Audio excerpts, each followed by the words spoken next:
It's the Opperman Report. And now, here is investigator Ed Opperman. Okay, welcome to the Opperman Report. I'm your host, Private Investigator Ed Opperman. You can find me at Opperman Investigations and Digital Forensics Consulting through my website, emailrevealer.com, or you can email me directly at oppermaninvestigations@gmail.com. If you like our show, check out our Patreon, where we have exclusive content and exclusive shows you can't find anywhere online, AM, FM, or on the internet, only through our Patreon at oppermanreport.com. But our archives are always free. You can find them at Spreaker.com. You get an email notification anytime we put up new content, and there's a chat room and all kind of fun stuff over at Spreaker.com.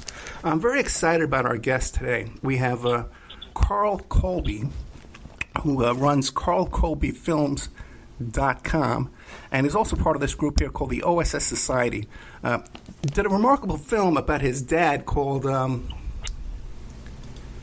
The Man Nobody Knew, In Search of My Father, CIA Spy Master William Colby. Carl Colby, are you there? I'm here. How are you?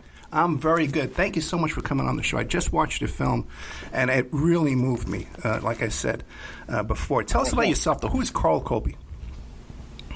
I'm one of the children of William Colby, who was CIA director. I always almost preface things to say that, but at the same time, I had my own career as a documentary filmmaker since I left college. I graduated at Georgetown University some time ago, and I've always been interested in politics and in national security issues. And frankly, growing up as my father's son, who was CIA director, and we lived all over the world. We lived in Italy during the contested elections against the communists in Italy in late 50s, and then I lived in Rome and Saigon. Do you want to maybe make it? Can I do that over again? No, this is fine. You grew up. It moved me a lot. Let me just start over again. Okay, I'm Carl Colby. I'm a documentary filmmaker.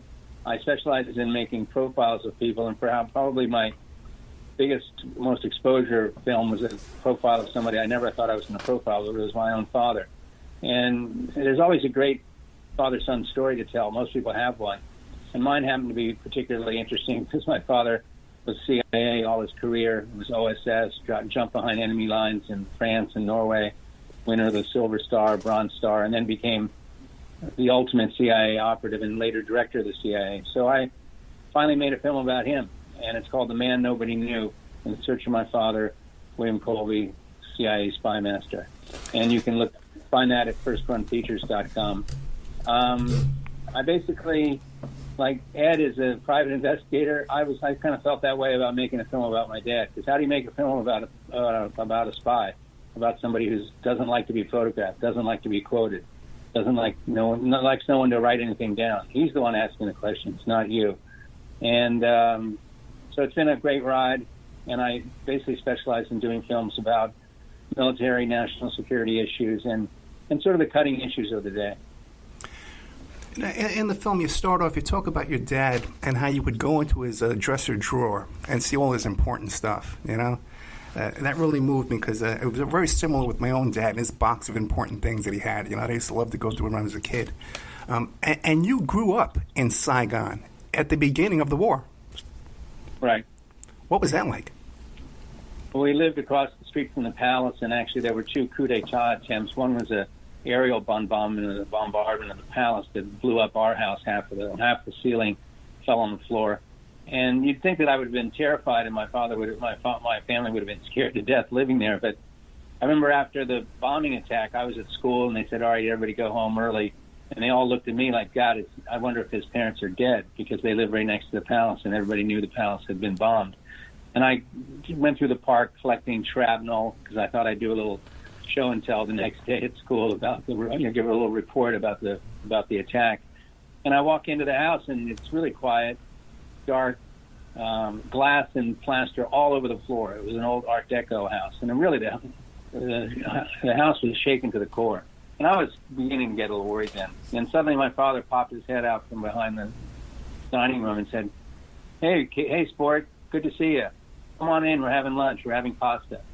And it was like, if he's okay with the way the world is, I'm okay with it too. How old were you? 10, 11. When you look great. back, He was a very cool guy. He was like, we all know people who when dread attack, when they get attacked, or when something really goes wrong, a lot of people freak out and jump under the bed or start screaming. My dad would become the opposite. He would become cooler. Like his temperature would go down. He would look and observe. Like one time I was just walking with him in Saigon, and we were looking across the street, and he goes, "What do you see?" I said, "What do you mean?" He goes, "What's different?" And I said, "Well, actually, there's a guy who's been waiting a long time. He's kind of nervous. Looks like he's waiting for his bike to get ready, but it's not ready yet. And some other guy just came, dropped something off, and left. And then he looked at me and smiled. And he said, 'Huh, you're beginning to see.'" Do you think he wanted you to follow in his footsteps? There's no way you can follow in the footsteps of a CIA man. You can always become an analyst or another branch of the agency. I don't mean that as a dig. I have a lot of friends actually who were the children of CIA people, and they became CIA employees themselves and are terrific individuals, very smart, very bright. And but I just had to go a different direction. You can't repeat that act. So as a young boy, you looked up to your dad as a hero, right? But then later on, I guess in the anti-Vietnam War years, you had a change of heart? Yeah, even in Saigon, I began to think, because we took he rarely would take us on little trips, but one time he got me going on a Saturday morning out of school, and I'm not in school, and we went flying down to Phu Quoc, which was an island off the South China Sea, off of the coast of Vietnam. It later became infamous for its tiger cages where they would keep Viet Cong prisoners and pretty much mistreat them and interrogate them, etc. And he took me down there. Maybe it was a little preview of what the place was going to be like. And we looked around. And then I remember on the way down, though, we looked out the window of the Air Vietnam C-47, and there was the Mekong Delta all spread out, all green, glistening, unbelievable, like a liquid world. And he goes, "All this is going to change. There's a war coming, and I'm going to be a part of it." And there was always this sense of seriousness and of we have important work to do. And how old were you then? Same thing, 10, 11. I grew up fast. Yeah, no, I could imagine. Now, what about your dad was responsible for the Phoenix program. Can you tell us what that was? Yeah, the war was going bad. In the beginning, the war wasn't going so badly for the Americans, and then 61, 62. But then No Dinh Diem and No Dinh New, the president and his brother, they were a bit on the corrupt side, and they didn't have the confidence of the people anymore. So things kind of went to hell. So the Americans had a counterinsurgency kind of special forces a component at the beginning, and it was having a lot of effect, like training the locals to defend themselves. But then the war started turning badly, and William Westmoreland and Lyndon Johnson got involved and thought, let's put in 400,000 or 500,000 troops. So you can imagine some kid from Oklahoma arriving in some Vietnamese village. He's scared to death. He can't tell one person from another. So that went really badly. And then my father convinced the president at the time, and he ran a program called the Rural Pacification, which was basically self-defense. But they recruited a lot of ex-Viet Cong people, and they were very effective at rooting out Viet Cong insurgents. And so my father, for the success that it resulted in probably more than 29,000 Vietnamese being killed, Viet Cong, supposedly Viet Cong or mostly Viet Cong. But who's to know? When someone's pointing the finger at somebody saying he's VC, maybe he's got a grudge against him. You never really know. And he was very famous for that, but he was never apologetic about it. He basically quoted the number one general in North Vietnam, General Giap, who said, "Colby hurt us. That Phoenix program really hurt us." And he was right. Go after the forward. Go ahead. Yeah, a couple of times I've interviewed Doug Valentine, who wrote the book about the Phoenix Project. And your dad took him under his wing almost and gave him a bunch of information and directed him to people to talk to expose the Phoenix Project. Why do you think, I always ask Doug, why do you think he did this? Why do you think he did this? There's one thing about him that was very interesting. He, when all the family jewels, the secrets of all the wrongdoing the CIA had engaged in, the 697 instances of really, assassination attempts and things like that.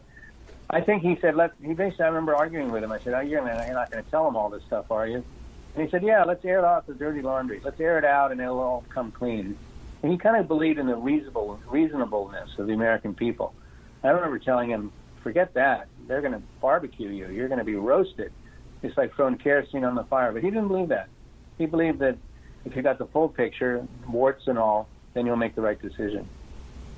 So you would have open, frank discussions with your father about these topics? Oh, totally. No, I had a big family. We're all very fun and argumentative. I mean, I have two brothers, a younger brother who's an attorney and an older brother who was an attorney. And, oh, my God. I mean, you'd like to come over to my house in those days for dinner. It was like subject of the day, you know, the bombing of something. And then everybody chimes in. And we'd try to ridicule my dad like that. He doesn't understand what we're talking about. He has no philosophical underpinnings. He's just a soldier. He just says yes. And he was kind of amused by it. He got kicked off a few times, but he was a little amused by it because he was an only child, and here's this gang of guys who love him, really. I mean, his children. But at the same time, we had questions, and we wanted answers. And we were used to hanging around the adults. I mean, the people I grew up with, my parents' friends, are like out of a rogues gallery checkbook. It's just unbelievable. I could imagine growing up as a witness to history. Just fascinating life, my friend. Now, well, guys that you read about, that you heard about, you read legends, and then they would disappear. And then they would tell me one time I went on a hunting trip, believe it or not, in Indonesia, just spur of the moment when I was like 15 years old.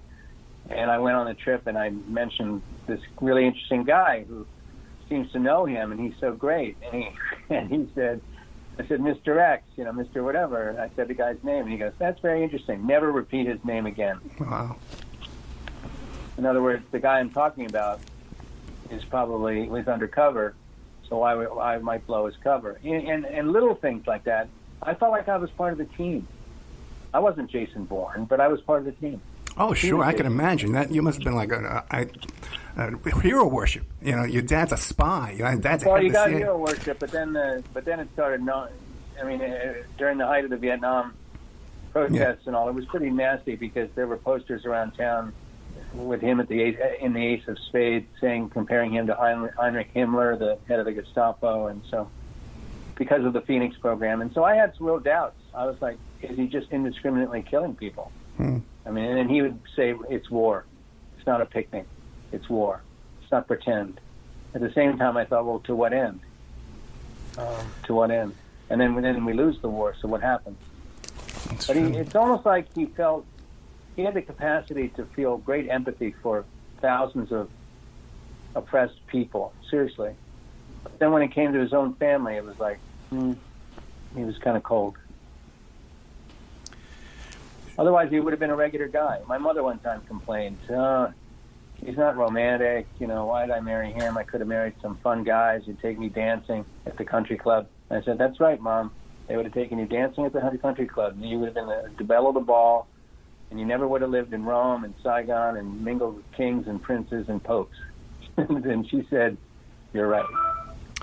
How about the Watergate period? Because your dad was head of the CIA during the Watergate hearings. And what were the conversations? Well, he was head of the CIA. He was head of the CIA after the hearings, but he was.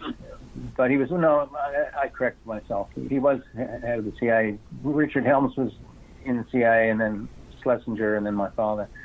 I think he felt that it was just a mess, but that the president was the president. Because I remember arguing with him one evening in August of '74. And I said, Nixon is a crook. I mean, he's a liar. He's lying to the American people. He ought to be impeached. And he said, don't talk about your president that way. And I realized something, that my father wasn't like lockstep loyalist. My father had a chain of command. He couldn't ridicule the president. The president has the nuclear code. The president is first in line in terms of as commander-in-chief. He's reporting to him. He needed to keep a semblance of order and reason. And I remember then thinking, wow, what a weight he's got on his shoulders. And my sister was very ill at the time. I mean, what he could take in terms of the weight, most people don't, maybe they suffer that their entire life, but they never, just what he could take day to day was just incredible. Now, your father having such a prominent role in Vietnam during that period of time, did he ever bring up, like, you hear these stories about the heroin smuggling coming out of Vietnam and stuff like that? Yeah, he did talk about, like, Air America. He just poo-pahhed that. He said, like, that never, no, we were not dealing heroin. What might have been going on, and I don't know this for a fact, but I do know some Air America pilots, and some things might have found their way into the hold of these planes, because it was all a Wild West cowboy show. And the currency in Burma and in the Northern Triangle of Thailand, Burma, and Laos. And here's the currency: silver, opium, and elephant. Gold, opium, and elephant. Okay, that's paper money is paper money. What you deal with is those three things, mostly heroin. So you can imagine how much heroin there was just flying around. But I don't think he felt there was any, I mean, there must have been drug dealing, of course, but it wasn't like sanctioned. It was something he would have frowned on. He would have gone after. He would have been upset. He would be upset about that. He basically said there wasn't much of that. Okay, fascinating. Okay. Now, also, too, well, okay, let's get into this. Now, the death of your father. Yeah. You believe it was a suicide. Go ahead. Well, you say suicide, but to be honest with you, I take it more like one of the Greeks. I'll just put it this way. He was 76 years old. He was burning a candle at both ends. He had remarried a younger woman. She was very intelligent, and they had a good rapport. But he was flying to L.A. and back on night, red eyes, and had been in Russia. And I think he, frankly, suffered from a couple of minor strokes, because he called me a couple of times. I lived in L.A., and he called me a couple of times when he was. He seemed to be. He called. Usually, a call from him normally would be like a couple of minutes. Hey, how's it going? Let's get together Wednesday. I'm going to be in L.A. Terrific. Fine. We'll have lunch. Da, da, da, da. Instead, he was calling and asking about my sister. How did I think she was treated when she died? How could that have happened? What did we do wrong? Kind of question I never heard from him. I remember telling him, I said, stop with these questions. We all did the wrong thing. We all didn't do enough. You didn't do enough. I didn't do enough. My mother didn't do enough. And that's the way it is, and it's going to eat you up, so let it go. And then I realized he was a little phasey on the phone, like a little fuzzy, not remembering something, which is completely not him. He would be up on everything. And then I realized maybe he'd had a couple of mini strokes, and he was a little diminished. So he goes down, fixes his favorite meal, goes out on a canoe, which he normally wouldn't do. He's not reckless. And he tips over. And I say this not like I have great evidence, but one of the last things he said to me was very revealing, I thought. I said to him in one of the calls, I said, or one of the last calls I had with him, I said, oh, by the way, your friend Judge so-and-so, your Princeton roommate, was found sleeping under a bridge in Middlebury, Vermont. He's got advanced Alzheimer's. And he goes, that'll never happen to me. And I said, really? He goes, yep. I said, one day you're going to hear that I was walking on a goat path on a Greek island, and I fell to the sea.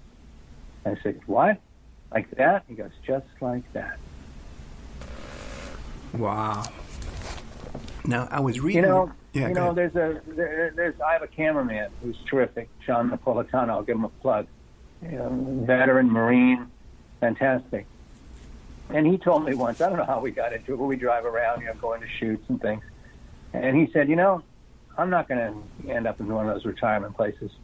I'm going to go out to Wyoming and go for a walk in the woods with a pack. And as long as I can, and I'll go as far as I can go. But if I get stopped, if I get wounded, if I get hurt, if I get injured by an animal, that's the way it is. Like almost Lakota Sioux style. Do you know what I mean? Now, when I'm reading the reviews about the movie, though, your family seemed to indicate that you were estranged from your father, and they didn't agree with your assessment there. No, that's not true. Unfortunately, that was a guy, Ira Shapiro, at the Washington Post, trying to make hay. My stepmother didn't like the movie because she's not featured in it, and I didn't use her because, honestly, I interviewed her for 2.5 hours. I tried to use her, but it was interesting. She said things like that almost anybody would say about him. I don't mean to be mean. She just didn't have anything original really to say or anything revealing, and I was a little frustrated. And then as kind of an afterthought, I thought, well, I'll interview my mother. She'd been kind of depressed. And I interviewed her once, and my cameraman turned to me and said, she is incredible. Yeah. And you saw the movie, and she becomes the star. And she's the one who sacrificed. And the second wife wasn't part of his CIA world.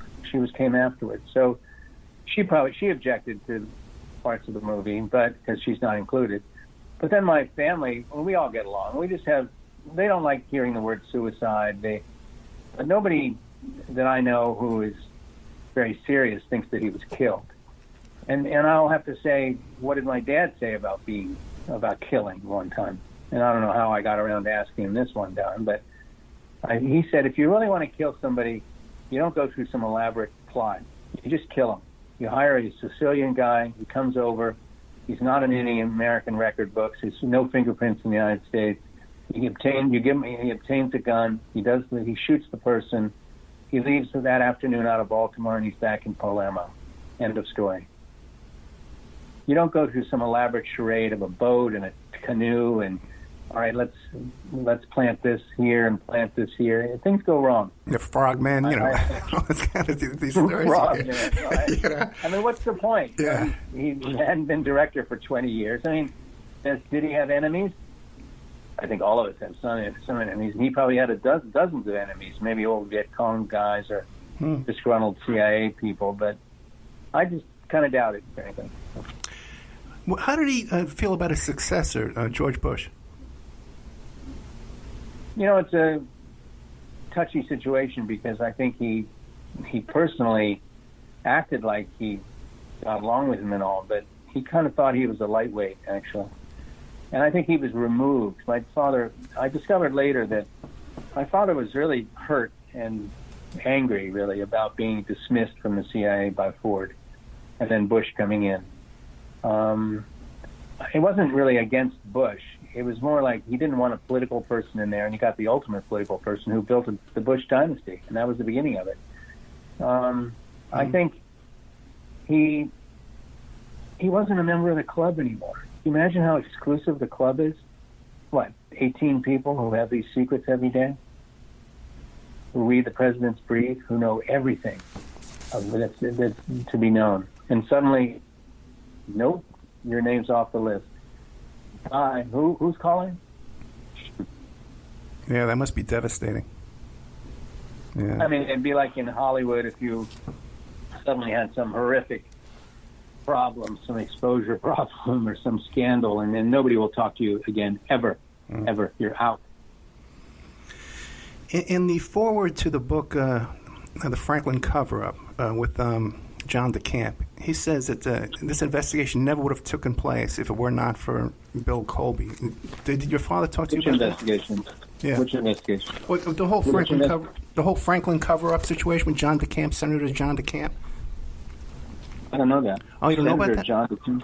Yeah, it's Senator John DeCamp. Yeah, the Boys Town and all those kids being molested at Boys Town and Lawrence King, the blackmail and stuff, Craig Spence. No, he never talked to me about that. I don't know anything about it. Okay, we'll have to send you the book, yeah, because according to John DeCamp, after talking to Colby, that's what got the whole thing rolling. Well, a lot of people fix on my father because, to be honest with you, he would talk to anybody. I mean, literally, not like in a nasty way, but he was very curious. He wouldn't charge anybody. He wasn't suspicious. If anything, he was open to everybody, and he had everybody come over to the house. And even Oliver Stone, who ended up accusing him and 2,000 people at the CIA of killing Kennedy. And I think my father finally shoved him out the door, like enough for the conspiracy theories. Right. 100 people can't keep a secret. You think 2,000 people can keep a secret? No. Gotcha. We're here today with Carl Colby, CarlColbyFilms.com. We're talking about his movie mostly, The Man Nobody Knew, In Search of My Father, CIA Spy Master William Colby.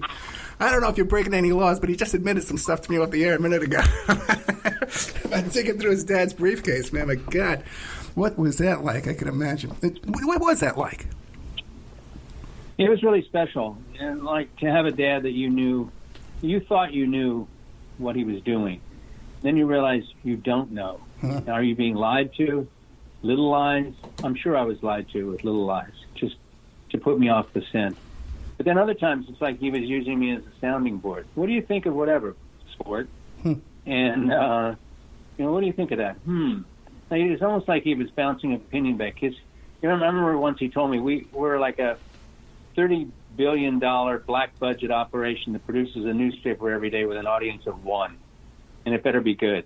It better tell the story truthfully and interestingly, and so that you catch on. It was just really an unusual father-son situation. It also made me unafraid of any man, business-wise or socially, of any adult. I never was nervous because who could compare to my dad? Right. Now, let me ask Even though my dad was a very quiet son, he had Ray-Bans and things like that, but it was like milquetoast attitude, little glasses, Mr. Nice Guy. He'd be the last guy you remember at the party last night, but he wouldn't forget you. He would have been spending the whole time asking you questions. Who is Opperman? How did you like Vegas? Who'd you know in Vegas? Oh, that's great. Yeah, did you know whatever? And then you remember thinking, wow, I had a great conversation with that Bill Colby. And then he'd say, I had a great conversation with Ed. You told me all kinds of stuff. Yeah, I know, yeah. Excellent. And then you'd go to bed thinking, God, that Colby guy was really interesting. But you'd say to somebody that you're close to, you'd go, I don't know anything about him. Yeah. It was like living with a professor teaching you all these tricks there, man. Let me ask you a question about yourself, though, because the stuff where you did a film about Bob Marley, or there's this internet rumor about your assassinating Bob Marley. How would you like to clear that up? That's really that makes a lot of sense. Yeah. No, I was part of a team that we made a movie on Bob Marley for Chris Blackwell, who was still the owner of Island Records, and Bob was shot the night we got there, and was, who knows what it was, a gambling debt or whatever. But I ended up spending the weekend with him, and nobody knew that I was the son of a CIA guy. And then he died 12 years later, and some suspicions were that I gave him a set of soccer boots that had a poison dart in it or something. I mean, first of all, let's back this up. You're a private investigator. Yeah. Why in hell, if the CIA was involved, did they send the son of the ex-director who doesn't know anything about any killing or anything on a job like that? Are you out of your mind? I mean, it just wouldn't have happened. And people like to create like rumors, I think, because it's exciting and it's almost undeniable. You can't deny it. You can say it didn't happen, but then there's always suspicion. And I remember I spent like a day and a half with Bob. He was fantastic. He was like a Bob Dylan, and he was tired almost of, like, weary, world weary of wearing this mantle, carrying this mantle of being this Messiah, Savior kind of idol to the world, Bob. He was just beginning to be completely idolized, and it was kind of interesting. He wasn't happy to the audiences he was attracting. He was attracting white college audiences, in all around the United States, and he wanted to be Marvin Gaye. He wanted to be James Brown. He wanted to be the Four Tops. That's how he started. He just wanted to be Mr. Romance. What year was that you met Bob Marley? 76. 76, and already he was being discouraged. Okay. Yeah, that's about when I found Bob Marley, about 76. Another big event in your life was you lived next door to Nicole Brown Simpson. Yeah. It's beginning to be a pattern here. Why is this guy everywhere that something happened? Well, wait a second. A bomb dropped on your house when you were a kid. You weren't responsible for that. Okay, you weren't piloting the plane there, right? Yeah. Yeah, you haven't accused me of any assassination yet. One time, my producer, David Johnson, of the Man Nobody Knew, was at college, and he went to one of those morning breakfasts where, famous people show up and X whatever. And my father showed up, and he said all the students were like, how many people did the CIA kill? It's like right away, 8 o'clock in the morning, breakfast, they're asking my dad that. And how many times did you try to kill Castro? And my father said, well, it's not like we didn't try. We tried at least 17 times. And then David Johnson, my producer, was shocked that my father would, admit it. You know what I mean? And then give a bigger number, a bigger number that he hadn't heard. It's like, wow, who is so honest? It's so brutal, really. You know, that's interesting because I lived next to her, Okay. and she was a wonderful person. Nicole Brown Simpson. It was a tragedy, really. I was a witness for the prosecution. She wanted to just get away from OJ, and there was no way. He regarded her as his property. It was very sad, and especially today with all the attention towards abuse and women's rights and all. It's just absolutely shocking what used to go on, and just horrible. I saw her the day before she died too, and she was sort of beat up. She'd had the flu, and she didn't look well, and she just couldn't get rid of him. And your kids grew up as friends with OJ's kids? Yeah. Are they still friends? They didn't. She wasn't killed next door to me. She moved, but she used to come over to the house, and she one time said to me, "Dad, you got a lot of good-looking friends. These guys. Maybe I ought to go out with one of them." And I kind of looked at her and smiled. I said, "I don't think so." It's like she was a great celebrity. She was a wonderful person. She was a great mother. It was like an unbelievable package. Very fun. How'd you get along with OJ? Yeah, everybody got along with OJ. He was really, smooth operator, the ultimate smooth operator.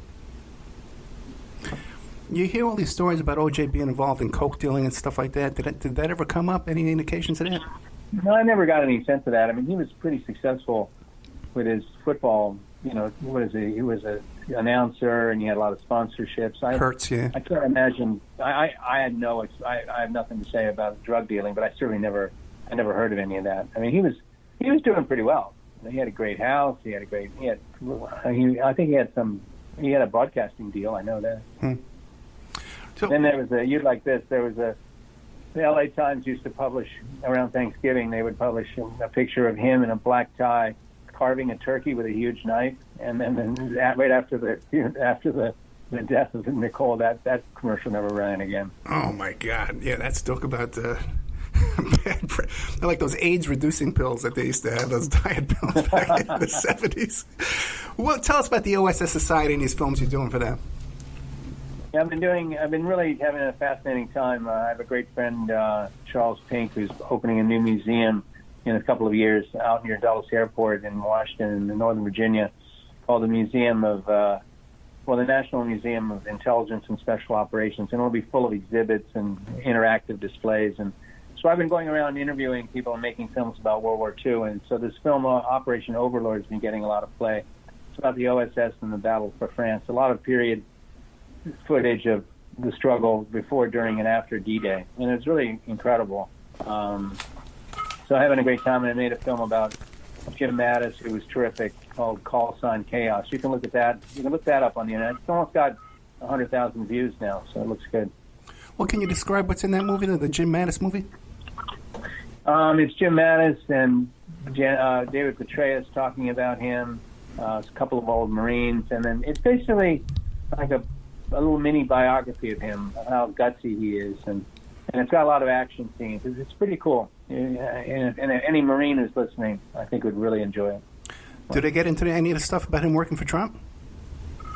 No. Oh, yeah, I did. Yeah, at the end, he sort of dismissed Trump, so, yeah. He kind of dismisses Trump, you say? Well, he was dismissive of Trump. Yeah, Oh. I think they didn't get along ultimately. Right. Well, back to the film, The Man Nobody Knew. Is there anything in that film that I have omitted to ask you about that you're really proud of? I think maybe ultimately it's kind of it's a film about faith and about what you think of your father. I mean, how much do you love somebody, and can you love somebody that you have suspicions and doubts about? And it kind of shows how loyal someone can be, and maybe they're loyal mistakenly, but they're still loyal. And there's something kind of great to be said about that. And do you believe that your parents, their Catholic faith, had a lot to do with that? Oh, absolutely. The CIA used to be called CIA, Catholics in Action, because they have a moral purpose. They're like Knights Templar. They're like medieval knights. they're on a mission, and they're going to get the job done. Like the FBI is full of Catholics still. You said the FBI is totally Catholic? A lot of Catholics. Or used to be, anyway. But it was CIA. I was, I guess, lucky enough to live in the period that I knew these guys when they were in their 30s and 40s. And in the 50s and 60s, they were happy. They were happy warriors, you know. They were out to defeat communism, promote freedom and all, and then things went sour with the Bay of Pigs. That's really what changed everything. And then it wasn't fun anymore with Vietnam and all that, all the nastiness and torture and all the nasty stuff that started happening. Yeah, I was fascinated to learn that your dad wasn't aware of all the Cuban assassination attempts until he became CIA director. Yeah, he wouldn't have been poring over all. I mean, he would have known about the major things, but like Castro in Cuba wasn't his beat, so he would have known something about it, but not much. But he did know about some of the technology and all, which is incredible, like the Glomar Explorer. That's something that some of your listeners should look up. About Howard Hughes was hired to build a mining vehicle, basically a ship to go to mine in the middle of the ocean. But the mine that they wanted to get to was actually a Russian submarine that had sunk in like more than 12,000 feet of water, and they pulled it up. They pulled up most of it, and then it fell apart. It supposedly fell apart. Well, what do you think? It's an incredible story. I mean, the whole area of like near Las Vegas that you lived in, Nellis Air Force Base and Creech and all, it's just incredible, all the technology and all the, I mean, imagine what's going on. That's where drones were perfected. And imagine what's happening in the world of drones. They're big, and they crash, and they send out Hellfire missiles, and a whole cafe blows up. Well, that creates a lot of collateral damage. Nowadays, why wouldn't there be a little toxin-borne drone, like the size of a mosquito, that takes out some mullah somewhere? And gee, wow, he has a bad case of flu. Oh, God, he died last night. Who knows how that happened? And do you think that technology exists today? Absolutely. I think that's the way things are moving, actually, because it's deniable. Look at the Russians with the misinformation and the campaign. They're masters at that. And also toxins, they actually use plutonium. I mean, it's incredible. Yeah. I mean, who else owns those materials? Just that alone would point the finger at them. You can't go to the CVS drugstore and buy plutonium. So. Now, you've been a witness to history, okay, sitting around the kitchen table, peeking in your dad's briefcase. Well, what do you think about our country today, where we're headed? Well, I'm a little sad because I feel that America is really two things. It's very loyal and very strong and very devoted, and like half the Americans people are like that. And the best thing I can say about the other half of people is that they want reform. They want righteousness. They want us to be right. They want us to be morally correct and to have a sense of justice. And it's very hard to do both. We used to do it in World War II. We did it, and the interviews I've been doing with some of the pilots and some of the old OSS agents are just incredible. You know how brave they were. I mean, these bomber pilots, 22 years old was the average age of a B-24 bomber. 22 years old. 22, and they're flying these suicide missions. Basically, it's incredible. So I feel empathy for anybody who wants to reform society, and I think my father would kind of express the same sentiment. At the same time, be loyal, be right. You know, try to defend the institutions we have, and don't tear everything apart on the road to justice. So, if your dad was alive today, would he say we'll support your president no matter what, or would he say this man has to go? No, I think he would be very much reform oriented. Let's air the dirty laundry, especially. Yeah, that's what he was about. When it got tricky for him, he basically reverted back to what he was when he was a Columbia Law student. He was a Roosevelt guy, 100%. He wanted to. He worked for National Labor Relations Board. He was righteous. He wanted to do the right thing. Well, Carl Colby, we're just about out of time. What would you like to leave us with? Well, maybe go and have a look at The Man Nobody Knew, of course. But if you look at Operation Overlord, my father's in that film. And and guys like him. And maybe it'd be interesting just to watch that film, especially that one about D-Day and the OSS, and see the women as well. There are many women involved, and the diversity of talents and races and all that were involved in World War II. We were all allies. We were all together, and that comes through in that movie. And it'd be nice to get a look at that and see it through to the end. It's only 15 minutes, so. Well, the man nobody knew. Yeah, the man nobody knew. In Search of My Father, CIA spy master William Colby. That's available on Prime, Amazon Prime. If you have Amazon Prime, you can watch it for free right now, and I would really recommend it. Where can we catch these other films? Call Sign Chaos and Operation Overlord. At the OSS Society, OSSSociety.org. And you can watch them for free there? You download them for free? Oh, absolutely. Excellent. Yep. They're on. They have their own. We have our own YouTube channel promoting them. So. Well, Carl Colby, I can't tell you how much I appreciate this. You know, you've really shared a lot. I really enjoyed your film. Anytime you got something you want to promote, give me a call. We'll put you right on the air. Okay. And I'll go look into your briefcase. Don't leave me in the room alone. Okay, thank you so much. Hey, take care. Thank you so much.